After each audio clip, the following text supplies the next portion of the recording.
all she wanted to do was spend one night away from him. And he just couldn't let her do it. Upon which I found out that she's not allowed to go to school. She has a job, but he goes in and checks on her a whole lot. And she's really not allowed to have a whole lot of male friends, which is why, it suddenly made so much sense to me why she was, falling for Joe. I mean, Joe's a good person and all that. He's also the first guy she's had, prolonged contact with outside of Dan. It's... Okay. So, the next day, Dan came over and he picked her up or something like that. I was like, she got picked up that night, right?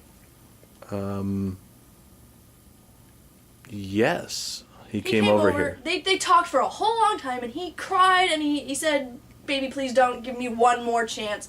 Which, he didn't say give me a second chance or even give me a third chance, which leads me to wonder exactly how many chances she's given him that he's asking for just one more.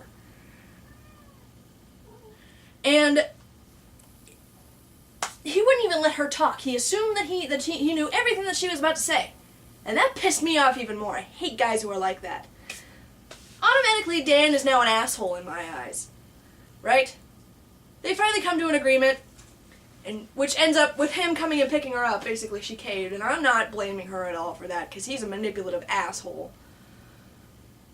She went home that night. The next day, Dan comes over, because she left a lot of her stuff here.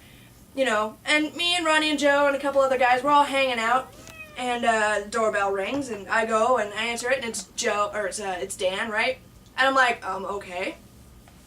And he goes, I'm here for my wife's stuff. My wife's stuff. He didn't even call her by her name.